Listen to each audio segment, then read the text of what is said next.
الصلاة والسلام عليك يا سيدي يا رسول الله وعلى آلك وأصحابك يا حبيب الله. السلام علیکم ورحمۃ اللہ وبرکاتہ. معزز سامعین کرام، فی زمانہ ہر دوسرا شخص رزق کی کمی، تنگ دستی اور معاشی بحران کا شکار ہے، اور وہ چاہتا ہے کہ اللہ رب العالمین فکر معاش سے اس کو آزادی عطا فرما دے، کم از کم گھر کی ضروریات زندگی آسانی سے پوری ہوتی رہے.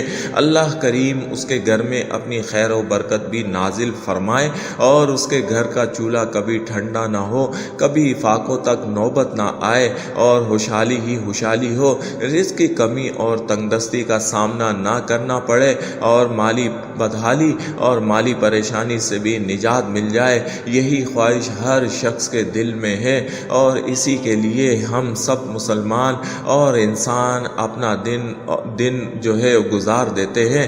اسی کوشش میں ہر باپ صبح سویرے اپنے گھر سے نکلتا ہے تاکہ اپنے بچوں کے لیے اور اپنے گھر والوں کے لیے روٹی کما کر لائے، اور اللہ کریم ہی راستے بنانے والا ہے، وہی رزق عطا فرمانے والا ہے.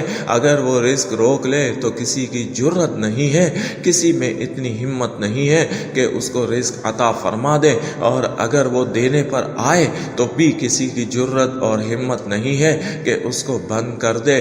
یہ اللہ کریم کا وعدہ ہے، اس سے مانگتے رہنا چاہیے. تو اگر آپ بھی رزق کی کمی، تنگ دستی، مالی پریشانی کا شکار ہے تو آج آپ کے لیے ایک بہترین مجرب وظیفہ لے کر حاضر ہوا ہوں. سامعین کرام، اللہ کریم قرآن پاک میں فرماتے ہیں فَقُلْتُ اسْتَغْفِرُوا رَبَّكُمْ إِنَّهُ كَانَ غَفَّارًا يُرْسِلِ السَّمَاءَ عَلَيْكُمْ مِدْرَارًا وَيُمْدِدْكُمْ بِأَمْوَالٍ وَبَنِينَ وَيَجْعَلْ لَكُمْ جَنَّاتٍ وَيَجْعَلْ لَكُمْ انہارا. سامعین کرام، اللہ کریم کہہ رہے ہیں کہ اگر تم استغفار کرتے رہو گے، اگر استغفار پڑھو گے، مجھ سے توبہ کرتے رہو گے، تو میں تمہاری مدد کرتا رہوں گا، تمہیں بخشتا رہوں گا، معاف کرتا رہوں گا، بیٹوں کے ذریعے سے تمہاری مدد کروں گا، رزق کے ذریعے سے تمہاری مدد فرماؤں گا، اور آسانیوں کے ذریعے سے تمہاری مدد فرماؤں گا، اور جنت میں بھی داخل فرما دوں گا جس کے نیچے نہریں ہی نہریں بہہ رہی ہوں گی. سبحان اللہ، اللہ اکبر. ایک چھوٹے سے استغفار کی اتنی برکت ہے، اور میرا رب کیا کیا وعدے فرما رہا ہے. تو آج کا وظیفہ آپ نوٹ فرما لیں. آپ سب سے پہلے نماز کی پابندی کریں. نماز لازم اور فرض عین ہے، اور ہر نماز کے بعد استغفر اللہ کی ایک تسبیح پڑھا کریں.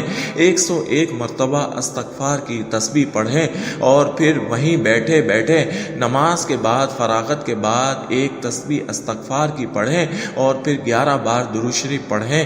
11 بار درود شریف پڑھنے کے بعد 21 مرتبہ سورۃ الکوثر پڑھیں. پھر 11 بار درود شریف پڑھ کر اللہ کریم سے اس کے رزق کے لیے دعا کرنی ہے، آسانیوں کے لیے، پریشانیوں سے نجات کے لیے دعا مانگنی ہے. دعا مومن کا ہتھیار ہے. توجہ اور یکسوئی کے ساتھ وظائف پڑھا کریں، اور اسی طریقے سے اللہ کو اپنا سب کچھ مان کر اس سے مانگا کریں. جب آپ دعا کریں تو صرف اس کا رب کامل ہونے کا یقین رکھ کر، اس پر کامل یقین رکھ کے دعا کیا کریں.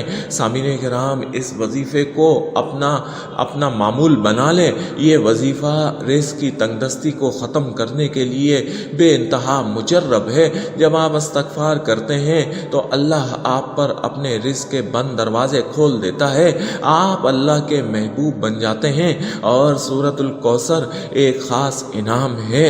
اتنی ہی مجرب اور شاندار باکمال صورت ہے.